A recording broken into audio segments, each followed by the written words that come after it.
ساحل voice کے معزز ناظرین السلام علیکم۔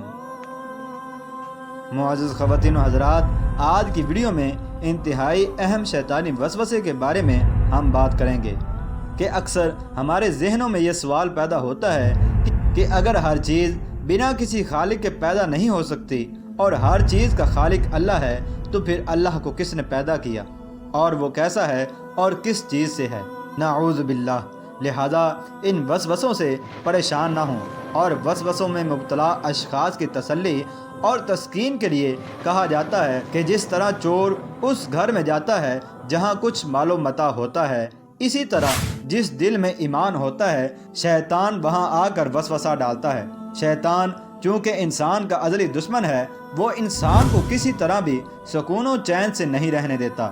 شیطان کی سب سے پہلی کوشش یہی ہوتی ہے کہ وہ کسی طرح انسان کو اس کے خالق کے بارے میں شکوک و شبہات میں ڈال کر اس کو سرے ہی سے بے ایمان اور مشرک کر چھوڑے، اور اگر شیطان اس عمل میں ناکام ہو جائے تو پھر اس کی دوسری کوشش یہ ہوتی ہے کہ وہ مومن کی اہم عبادتوں مثلا نماز، روزہ، حج اور زکوٰۃ کے بارے میں شکوک و شبہات پیدا کرتا ہے۔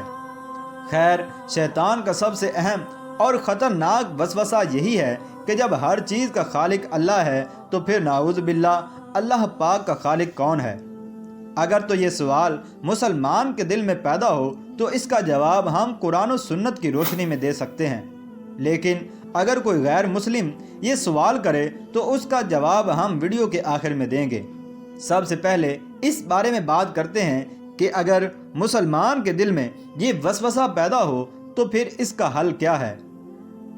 فریڈ ہائل لکھتا ہے کہ اس بات کا امکان ہے کہ دنیا خود بخود وجود میں آئی ہو۔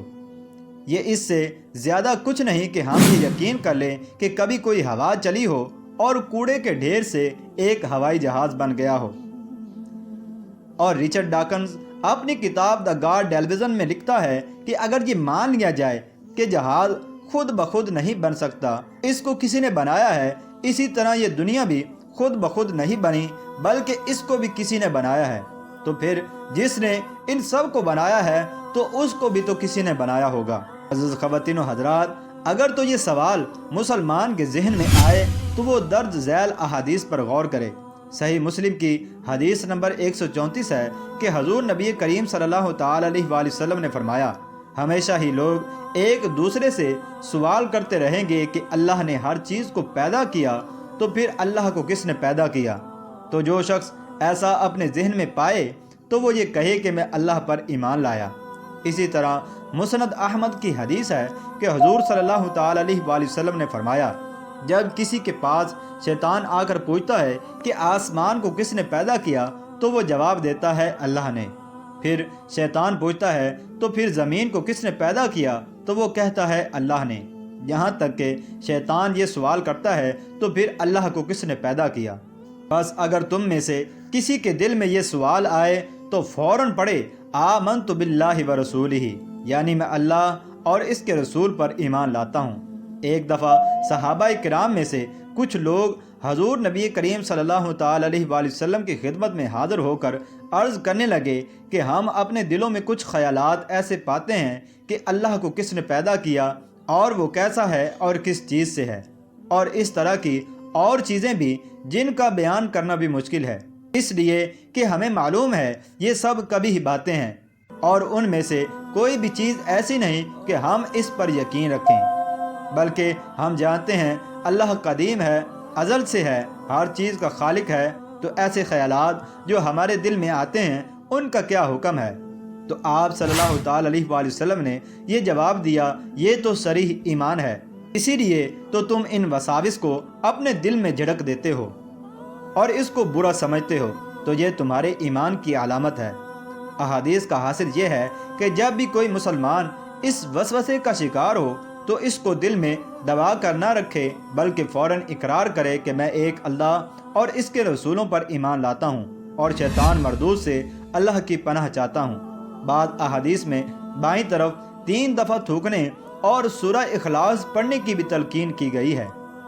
اب سوال یہ پیدا ہوتا ہے کہ اگر کوئی کافر مشرک منکر یا عقل پرست انسان یہ سوال کرے کہ ہر چیز خالق کے بغیر نہیں بنتی تو اللہ کا خالق کون ہے، تو ان لوگوں کو قرآن و سنت سے جواب دینا بے سود ہے، کیونکہ وہ تو قرآن و سنت کے ہی انکاری ہیں۔ لہذا ہم ان سے یہ کہیں گے کہ یہ سوال کرنا اصولی اعتبار سے باطل ہے، بلکہ فی نفس ہی سوال میں ہی تناقض پایا جاتا ہے، کیونکہ اگر بفرض محال اور جدلی طریقے پر یہ کہہ بھی دیا جائے کہ اللہ کا کوئی خالق ہے تو فوراً دوسرا سوال پیدا ہوگا، اس پیدا کرنے والے کے خالق کو کس نے پیدا کیا؟ پھر پیدا کرنے والے کے خالق کو کس نے پیدا کیا؟ اس طرح ایک ایسا سلسلہ اور تسلسل نکل پڑے گا جس کی کوئی انتہا نہیں ہوگی، جو کہ عقلاً محال بھی ہے۔ سب سے پہلے ایسے سوالات کرنے والے سے یہ پوچھنا پڑے گا کہ تم اللہ کو خالق مانتے ہو یا نہیں۔ اگر وہ ملحد ہے تو اس سے پوچھا جائے گا کیا یہ بغیر کسی پیدا کرنے والے کے خود بخود پیدا ہوا ہے یا نہیں، یا پھر تم اپنے آپ کو خود ہی پیدا کرنے والے ہو۔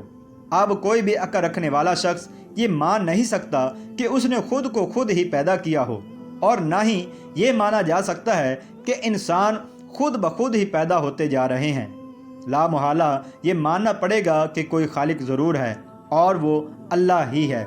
چنانچہ جب یہ واضح ہو گیا کہ نہ تو وہ بغیر خالق کے پیدا ہوئے ہیں اور نہ ہی انہوں نے خود کو پیدا کیا، تو متعین ہو گیا کہ ان کو پیدا کرنے والا اور انہیں وجود میں لانے والا کوئی نہ کوئی ضرور ہے۔ پھر جب یہ کافر، مشرک، ملحد، مجنون اور بے عقل یہ تسلیم کر لیتے ہیں تو ہم ان سے دوبارہ سوال کریں گے کیا خالق مخلوق ہو سکتا ہے یا نہیں؟ ہرگز نہیں ہو سکتا، کیونکہ اس سے اجتماع نقیضین لازم آئے گا۔ ہم مزید کہہ سکتے ہیں کہ خالق کے سلسلے میں اصل وجود ہے، کیونکہ اگر عدم اصل ہوتا تو وہ کائنات کو پیدا ہی نہیں کر سکتا تھا۔ لہذا جب خالق کے سلسلے میں اصل وجود ہے تو اس کے سبب وجود اور اس کی خلقت کے بارے میں سوال کرنا ہی سرے سے باطل ہے۔ اسی طرح اللہ رب العزت کی ذات ازلی ہے اور اس کا وجود اس کی ذات سے کبھی جدا نہیں ہو سکتا، مگر کائنات کے وجود سے پتہ چلتا ہے کہ یہ سوال اور فلسفہ ہی سرے سے باطل ہے، کیونکہ کائنات کے وجود کا مطلب ہے کہ اس کا کوئی خالق ہے۔ خلاصہ کلام یہ ہے کہ اصولی طور پر یہ سوال کرنا ہی باطل ہے، بلکہ فی نفسی ہی سوال میں ہی تناقض ہے، کیونکہ خالق کو کسی نے پیدا نہیں کیا بلکہ وہ اپنے سوا سب کا خالق ہے۔ یہی بات عقل اور منطق کے موافق ہے۔ وہ خالق اللہ تعالیٰ ہے۔ ہم شیطان مردود سے پناہ مانگتے ہیں۔ اے اللہ پاک، ہمیں تمام شیطانی شکوک و شبہات اور تمام شیطانی وسوسوں سے دور رکھنا۔ بے شک تو ہی ہر چیز کا خالق و مالک ہے۔ ہم پر رحم فرما اور ہمیں شیطان کے شر سے محفوظ رکھ۔ کمنٹ سیکشن میں آمین لکھنا مت بھولیے۔